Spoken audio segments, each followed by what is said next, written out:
Hello dear aspirants, Agarwal IAS के YouTube channel में मैं डॉक्टर ज्योति अग्रवाल आपके समक्ष सीसैट की तैयारी के संदर्भ में महत्वपूर्ण बातों पर आज चर्चा करूंगी। लेकिन उसके पहले मैं उन अभ्यर्थियों को धन्यवाद अर्पित करना चाहती हूँ जिन्होंने अपने सब्सक्रिप्शन और लाइक के माध्यम से हमारे चैनल को पसंद किया है। चलिए अब चर्चा करते हैं सीसैट के बारे में। सबसे पहले तो मैं ये कहूँगी कि जो ह्यूमैनिटीज़ अर्थात मानविकी और कुछ हिंदी माध्यम के जो छात्र हैं उनके अंदर सीसैट के पेपर को लेके थोड़ा सा डर रहता है। तो आइए सबसे पहले तो चर्चा करते हैं कि सीसैट क्या है। What is CSAT? सीसैट से तात्पर्य है सिविल सर्विसेज एप्टीट्यूड टेस्ट, अर्थात आपका संपूर्ण मानसिक परीक्षण यूपीएससी अर्थात यूनियन पब्लिक सर्विस कमीशन के द्वारा करने की कोशिश की जाती है। तो अब सबसे पहले पेपर के स्ट्रक्चर के बारे में बात करते हैं कि जो सीसैट का पेपर है उसका स्ट्रक्चर क्या है। सीसैट के पेपर में जो हमारे टोटल नंबर ऑफ क्वेश्चंस हैं वो है आपके 80 क्वेश्चंस। इन 80 क्वेश्चंस को करने के लिए आपके पास जो समय होता है वो 2 घंटे का होता है और कुल जो मार्क्स है इसके टोटल मार्क्स जो है ये आपके 200 है।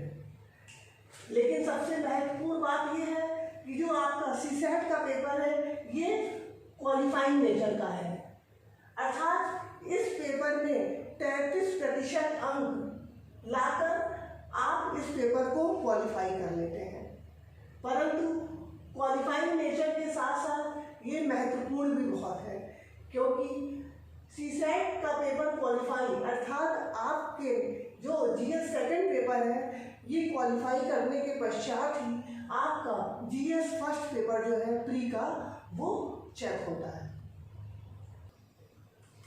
दूसरे शब्दों में अगर आप सीसैट के पेपर में 33% से कम अंक लाते हैं तो आप फर्स्ट पेपर जो है वो कितना भी अच्छा हुआ हो आप परीक्षा रूपी मैच से बाहर हो जाएंगे। इसलिए आपको सीसैट के पेपर को भी उतना ही महत्व देना होगा। चलिए अब हम चर्चा करते हैं कि सीसैट के पेपर को किस स्ट्रेटजी से सॉल्व किया जाए। चूँकि ये पेपर क्वालिफाइंग नेचर का है इसलिए आपको अपना ध्यान टोटल 80 क्वेश्चंस पे केंद्रित नहीं करना है। आपको अपना ध्यान लगभग 50% क्वेश्चंस पे अर्थात 38 to 40 क्वेश्चंस पे आपको अपना ध्यान केंद्रित करना है। 33% अंक के लिए आपको 27 क्वेश्चन एकदम सही आपके होने चाहिए। अगर आपके टोटल नंबर ऑफ क्वेश्चन 80 से में 27 क्वेश्चन करेक्ट है तो आप सीसैट को पेपर को क्वालिफाई कर लेंगे। परंतु मैं आपको ये सलाह नहीं दूंगी कि आप एग्जैक्ट 27 या 28 क्वेश्चन ही अटेम्प्ट करिए। आप अपने क्वेश्चंस का क्लास इंटरवल 35 to 40 क्वेश्चन के बीच में आप रखिए, क्योंकि इसका जो कारण है वो ये है कि जो आपका मूल्यांकन होता है उसमें निगेटिव मार्किंग अर्थात नकारात्मक मूल्यांकन किया जाता है। अगर आपने उदाहरण के तौर पर 35 क्वेश्चन आपने किए हैं, उदाहरण के लिए अगर आपने 35 क्वेश्चन किए हैं और उसमें से 4 to 5 क्वेश्चन अगर गलत भी हो जाते हैं तो जो आपका 27 क्वेश्चन का जो टारगेट है क्वालिफाई करने के लिए तो आप उसमें सुरक्षित रहेंगे।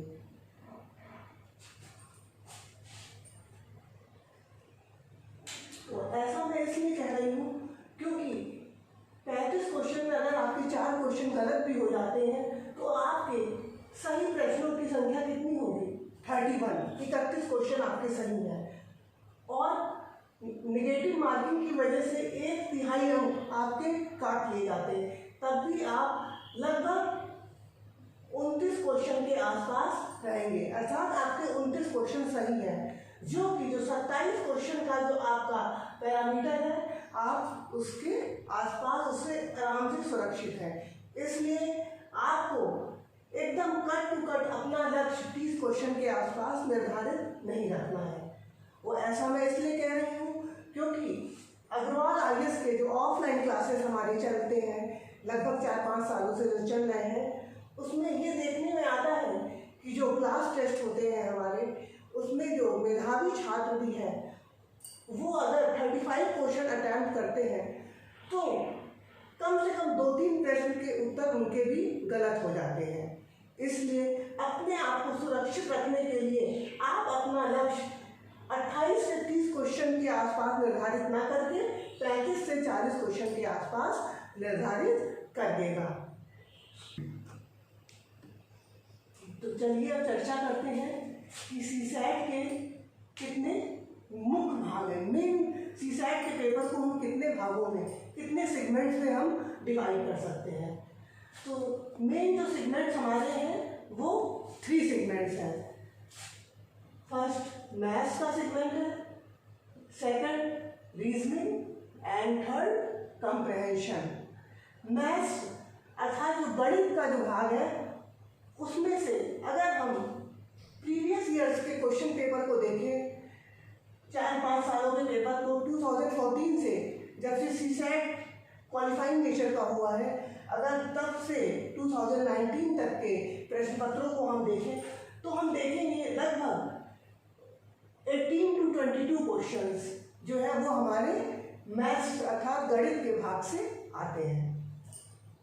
दूसरा जो हमारा सेक्शन है रीजनिंग का अर्थात तार्किक योग्यता का जो पार्ट है, उसमें लगभग 25 से 30 क्वेश्चंस के बीच में प्रश्नों की संख्या रहती है। और जो तीसरा भाग कंप्रहेंशन अर्थात जो परिच्छेद का जो भाग है, इससे हम देखें तो जो नंबर ऑफ क्वेश्चंस है वो 25 to 30 है, जो प्रश्न पत्र के 80 प्रश्नों को जो है वो कवर करते हैं।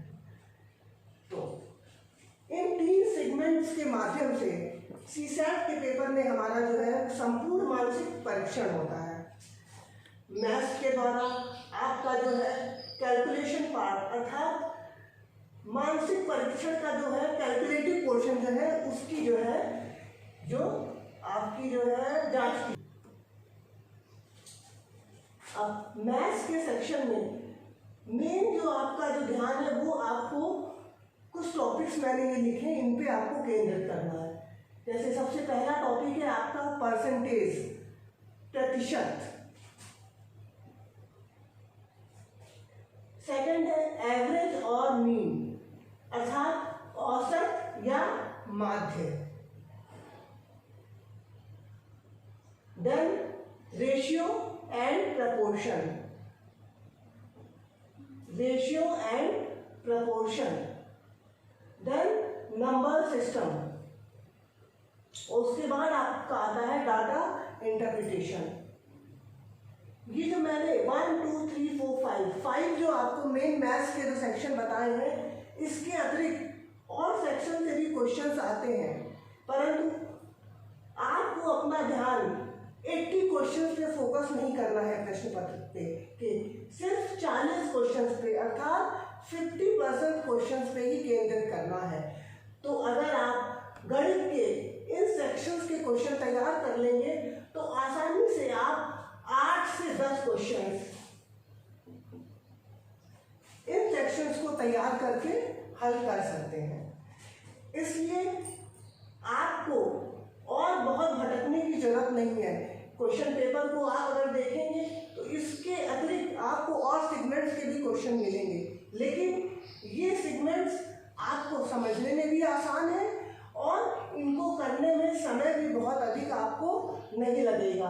और दूसरी सबसे महत्वपूर्ण बात यह है कि क्वेश्चंस को हल करने में जो समय आपको बचाना है वो इन मैथ्स के इन सेक्शंस के क्वेश्चन को हल करके आप आसानी से समय बचा के सही उत्तर दे सकते हैं। नहीं तो प्रायः ये देखने में आता है कि स्टूडेंट्स मैथ्स के कुछ ऐसे क्वेश्चंस को हल करने लगते हैं जिसमें उनका काफ़ी समय नष्ट हो जाता है, और इस भाग में अधिक समय लगने से उनके अंदर थोड़ा सा नर्वसनेस आने लगती है, जिससे उनके आगे के क्वेश्चंस में जो है वो टाइम मैनेजमेंट गड़बड़ आ जाता है।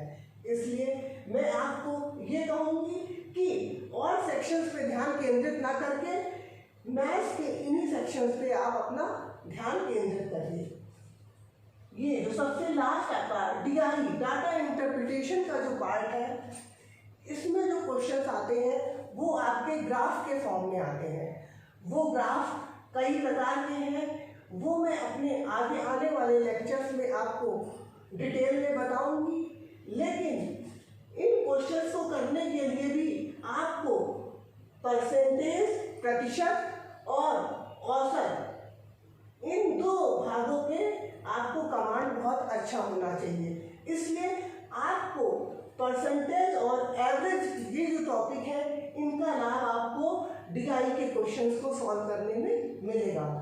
और मैथ्स के जो क्वेश्चंस आते हैं 18 to 22, उसमें DI का जो सेक्शन है ये एक महत्वपूर्ण हिस्सा जो है वो क्वेश्चन पेपर का कवर करता है।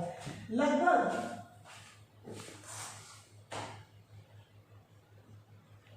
8 से 10 क्वेश्चन जो है वो आपके DI से आते हैं। DI का क्वेश्चन पेपर में 3 to 4 क्वेश्चन होते हैं और प्रत्येक क्वेश्चन से 2 to 3 क्वेश्चन होते हैं। इस प्रकार से कुल प्रश्नों की संख्या जो DI का पार्ट है उससे 8 to 10 क्वेश्चंस की हो जाती है। 3 अब आते हैं दूसरे सबसे बड़े भाग पर, रीजनिंग, जिसको कहते हैं तार्किक योग्यता। तो सबसे पहले चर्चा करते हैं हम व्हाट इज रीजनिंग, अर्थात तार्किक योग्यता क्या है। तो रीजनिंग क्या है आपका? It is a method of measuring mental capacity, अर्थात ये आपके मानसिक योग्यता का परीक्षण करती है। It includes a test of ability to solve problems and arrive at answers and solution in a logical way, अर्थात तार्किक आधार पर आप प्रश्नों को समझकर उसका उत्तर देते हैं। रीजनिंग के पोर्शन में इस प्रकार आपके मानसिक जो है उसका मूल्यांकन किया जाता है। अब रीजनिंग में किन मुख्य भागों पे आपको अपना ध्यान केंद्रित करना है? इसके अतिरिक्त प्रश्न पत्र में आपको और स्वरूप भी रीजनिंग के सेक्शन से मिलेंगे, परंतु 50% अंकों का लक्ष्य जो आपने निर्धारित किया है क्वेश्चंस को अटेम्प्ट करने का, उसमें आप जो मैंने क्वेश्चंस के पार्ट लिखे, इन भागों पे अगर आप अपना ध्यान केंद्रित करेंगे तो आप आसानी से टोटल जो 25 to 30 क्वेश्चंस हमारे रीजनिंग के सेक्शन से आते हैं, आप 15 क्वेश्चंस बहुत आसानी से हल कर सकते हैं। तो आइए बढ़ते हैं इसके भाग की ओर। सबसे पहला सेगमेंट है हमारा अल्फाबेटिकल सीरीज। अल्फाबेटिकल सीरीज जो है ये प्रश्न पत्र का बहुत ही मुख्य भाग है। इस भाग से आपके प्रश्न पत्र में लगभग 4 to 5 क्वेश्चंस आपके आते हैं। अगर आप प्रीवियस ईयर के क्वेश्चन पेपर को देखेंगे तो 4 से 5 क्वेश्चन केवल आपको अल्फाबेटिकल सीरीज से मिलेंगे। अल्फाबेटिकल सीरीज में जो मुख्य टाइप्स कवर होते हैं वो है coding, decoding, then analogy and after then complete the series. तो अल्फाबेटिकल सीरीज से आपके ये 3 टाइप्स जो है मेनली ये क्वेश्चंस आपके आते हैं, coding, decoding, analogy and complete the series. दूसरा इसका जो भाग है वो है आपका डायरेक्शंस, अर्थात दिशा। दिशा निर्देशन से भी आपके 1 या 2 क्वेश्चन आपके हर प्रश्न पत्र में, अगर आप प्रीवियस ईयर के क्वेश्चन पेपर को देखेंगे तो जरूर आते हैं। उसके बाद आता है ब्लड रिलेशन। ब्लड रिलेशन से भी आपके रीजनिंग वाले सेक्शंस में क्वेश्चंस आते हैं। ब्लड रिलेशन के क्वेश्चन आपको इंडिविजुअल सिंगल क्वेश्चन भी मिलेगा, और जो हमारे पजल के फॉर्म में क्वेश्चंस आते हैं उसमें भी ब्लड रिलेशन से संबंधित पजल हमारे प्रश्न पत्र में किसी किसी वर्ष में आ जाती है। तो पजल के फॉर्म में अगर ब्लड रिलेशन का क्वेश्चन आता है तो आपको कम से कम 3 से 4 क्वेश्चन जो है वो ब्लड रिलेशन के उस वर्ष मिल जाते हैं। उसके बाद कैलेंडर ईयर से भी डेट एंड टाइम के फॉर्म में आपके क्वेश्चन पेपर में क्वेश्चन जरूर आता है। Alphabetical series, direction, blood relation, calendar and arrangement अर्थात पजल टेस्ट जो है इसमें आपके जो क्वेश्चन है वो 3 to 4 टाइप्स के आते हैं। ये पजल आपकी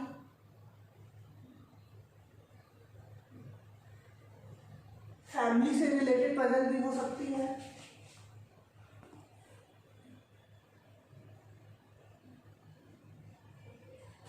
सिटिंग अरेंजमेंट भी हो सकता है, अर्थात कुछ व्यक्ति किसी घेरे में या किसी मेज के चारों ओर बैठे हुए हैं, इस फॉर्म में आपके क्वेश्चंस रहते हैं।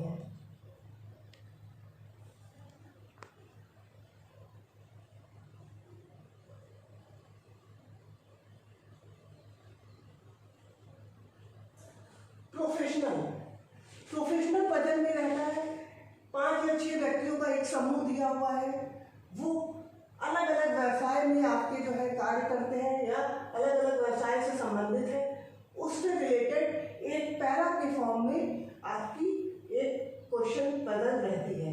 और सबसे खास बात यह है कि जो पजल के क्वेश्चंस होते हैं, एक पजल से एक क्वेश्चन नहीं आता है, एक पजल से संबंधित क्वेश्चन की संख्या प्रश्नों की संख्या है वो कम से कम 3 से 4 होती है। और रीजनिंग जो हमारा तार्किक योग्यता का भाग है, इसमें जो पजल है ये एक महत्वपूर्ण हिस्सा है, क्योंकि पूरे प्रश्न पत्र में लगभग 2 से 3 पजल प्रत्येक वर्ष आपको देखने को मिलती है। तो 2 से 3 पजल प्रश्न पत्र में आने का मतलब है कम से कम 6 क्वेश्चन, अधिक से अधिक 10 क्वेश्चन तक भी आपको इस भाग से मिल जाते हैं। चलिए अब आते हैं जो हमारा लास्ट सेक्शन है इसका, कंप्रहेंशन जिसको हिंदी में कहते हैं परिच्छेद के भाग से जो आपके नंबर ऑफ क्वेश्चन है वो 25 to 30 के बीच में आते हैं। अगर हम विगत वर्षों के प्रश्न पत्रों का अध्ययन करें तो ये पाते हैं कि मैक्सिमम क्वेश्चन जो इस भाग से आए हैं वो 30 आए हैं, और मिनिमम क्वेश्चन जो आए हैं इस भाग से वो 26 आए हैं। 2015 ईयर की अगर हम देखें तो नंबर ऑफ पैसेज जो आए हैं वो 23 आए हैं, और क्वेश्चंस जो है इससे संबंधित 30 आए हैं। 2016 में पैसेज की संख्या 17 है, बट नंबर ऑफ क्वेश्चंस 27 है। अब अगर IAS 2017 का हम क्वेश्चन पेपर देखें तो उसमें नंबर ऑफ पैसेजेस जो है वो 29 है, और नंबर ऑफ क्वेश्चंस जो है हमारे 30 है। 2018 का जो IAS का एग्जाम था उसमें नंबर ऑफ पैसेज जो है वो 19 थे, नंबर ऑफ क्वेश्चंस 26 थे, और 2019 में नंबर ऑफ पैसेजेस 24 थे और नंबर ऑफ क्वेश्चंस जो है हमारे वो 30 थे। तो चलिए अब हम बात करते हैं कि कंप्रहेंशन क्या है। कंप्रहेंशन में आपको पैराग्राफ के फॉर्म में कुछ लाइंस के रूप में कुछ इंफॉर्मेशन दी हुई होती है, और उससे संबंधित प्रश्न का उत्तर उसी पैराग्राफ में आपके निहित होता है।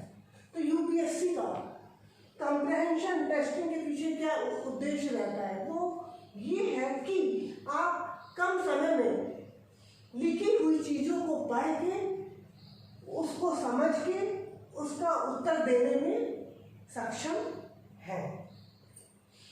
कभी कभी आप देखेंगे कि नंबर ऑफ पैसेजेस और नंबर ऑफ क्वेश्चंस पे डिफरेंस कम है, और कहीं कहीं पे डिफरेंस ज़्यादा है। तो कभी एक ही पैसेज से आपका, एक ही परिच्छेद से कभी कभी एक प्रश्न भी होता है, कभी कभी एक ही पैसेज से 2 से 3 प्रश्न भी आ जाते हैं। अगर आप आईएएस के पिछले 5 वर्षों के प्रश्न पत्र को देखें तो आप देखेंगे 2017 में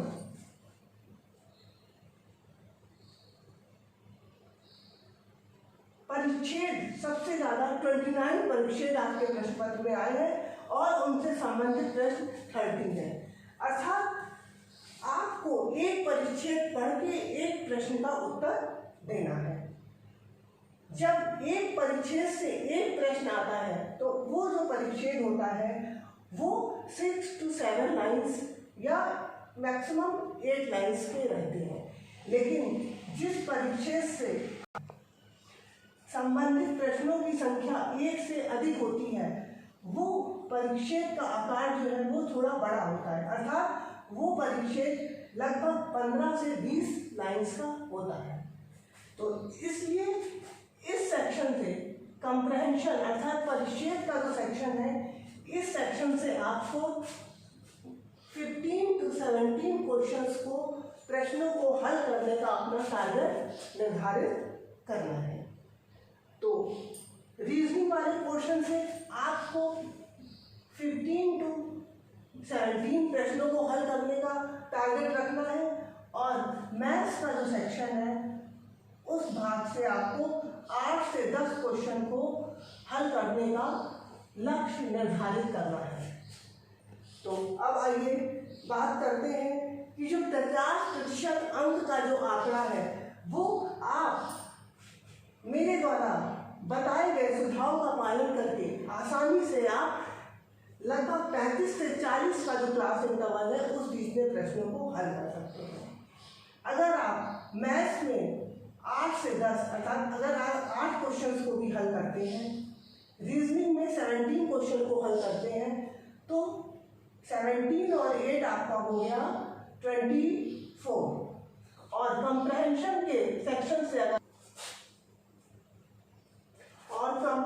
से 15 to 17 या आप 17 क्वेश्चन भी अगर सॉल्व करते हैं तो आप लगभग जो आपका जो इंटरवल है वो 35 से 40 प्रश्नों के बीच आसानी से आपका इंटरवल कवर हो जाएगा। 8, 17 एंड 15। मैथ्स के सेक्शन से आपने अगर 8 प्रश्नों का उत्तर दिया है, 8 क्वेश्चन अटेम्प्ट किए हैं, रीजनिंग के सेक्शन से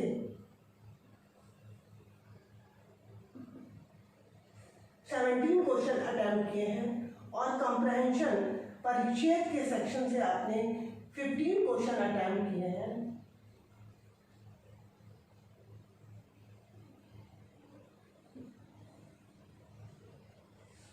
तो आपका जो 40 क्वेश्चंस का 50% प्रश्नों को हल करने का जो टारगेट है वो बहुत आसानी से आप प्राप्त कर सकते हैं।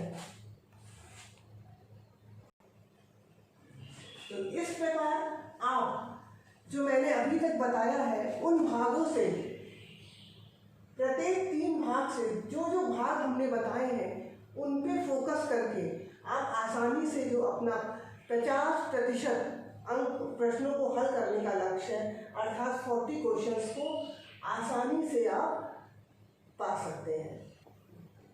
और 40 क्वेश्चंस को हल करने का ये बेनिफिट है, ये जो आपका टाइम मैनेजमेंट है ये आपका बहुत ज़रूरी हो जाता है। क्योंकि अगर आप अपना ध्यान टोटल 80 क्वेश्चन पे फोकस करेंगे एग्जामिनेशन हॉल में तो आपको जो टोटल टाइम ड्यूरेशन 2 घंटे 2 आवर्स है तो एक क्वेश्चन को करने के लिए लगभग 1.5 मिनट का आपको समय मिलेगा। लेकिन आप अपनी तैयारी स्मार्ट तरीके से स्ट्रेटजी बना के आप अगर इस तरीके से करते हैं कि आपके दिमाग में पहले से ही एक पिक्चर क्लियर है कि हमें अपना जो ध्यान है वो 40 प्रश्नों पर ही केंद्रित करना है, तो आपको एक क्वेश्चन को करने के लिए लगभग 3 मिनट का समय मिलता है जो कि पर्याप्त है। इसलिए जैसे कि स्मार्ट लेबर की बात डॉक्टर छापड़िया ने भी सोशियोलॉजी के लेक्चर में भी की थी, वही स्ट्रेटजी आपको सीसैट के पेपर में भी अपनानी है। आप स्मार्ट तरीके से, हार्ड लेबर की जरूरत नहीं है, स्मार्ट तरीके से आपको लेबर करना है। स्मार्ट लेबर में आपको क्या है, पूरे पाठ्यक्रम पे आपको फोकस नहीं करना है, क्योंकि सीसैट का पेपर आपका क्वालिफाइंग नेचर का है।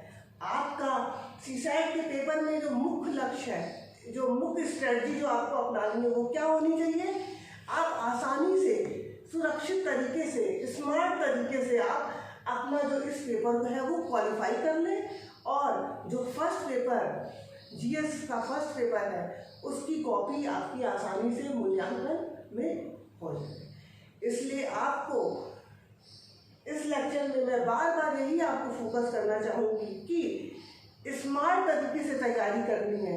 आपको सीसैट के पूरे पाठ्यक्रम के पीछे ध्यान को केंद्रित नहीं करना है। तो अभी तक मैंने जो आपसे सीसैट से संबंधित चर्चा की है, मुझे पूरा विश्वास है कि आपको वो स्ट्रेटजी समझ में आई होगी, और उम्मीद करती हूँ कि आप उसका पालन भी करेंगे अपनी तैयारी में। तो इसलिए आपको जो सीसैट की तैयारी है उसको लेकर जो अधिकांशतः हिंदी माध्यम के जो छात्र हैं उनको बिल्कुल भी भयभ्रांत नहीं होना है, किसी तरह का कोई फोबिया नहीं रखना है। मेरे वीडियोस टॉपिक वाइज आपको आगे इसी तरह मिलते रहेंगे, और जो वीडियोस होंगे वो हमारे जो प्रीवियस ईयर के जो क्वेश्चंस पेपर हैं उनको ध्यान में रखते हुए टॉपिक वाइज मैं आपसे चर्चा करूंगी, और जो प्रीवियस ईयर के जो क्वेश्चंस हैं उनको मैं अपने वीडियोस में सॉल्व करके आपको बताऊंगी, और उसी तरह के प्रश्नों को मैं आपको कुछ अलग से भी बताऊंगी, और कुछ क्वेश्चंस मैं आपको दूंगी भी कि जिससे कि आप वो प्रैक्टिस कर सकें। क्योंकि सीसैट का पेपर क्या है, वो आपको मेन ये है, सिर्फ आपको रीड नहीं करना है, आपको क्वेश्चंस के साथ प्ले करना है।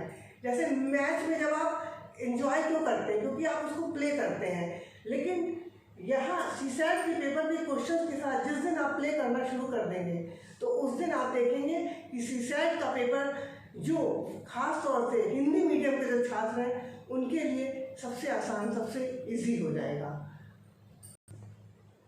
मुझे विश्वास है कि मैंने आज आपसे जो भी स्ट्रेटजी को लेकर चर्चा की है उससे आपकी तैयारी को और धार मिलेगी, और हमारा जो आने वाला अगला वीडियो है वो रीजनिंग के जो टॉपिक है रीजनिंग से संबंधित होगा, और रीजनिंग में जो मैं आपको टॉपिक चर्चा करूंगी अपने अगले वीडियो में वो अल्फाबेटिकल सीरीज से संबंधित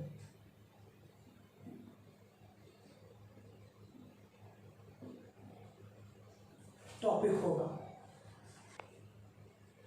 हमारी जो अग्रवाल आईएएस की टीम है उसमें सभी कॉलेज और यूनिवर्सिटीज के प्रोफेसर्स की टीम है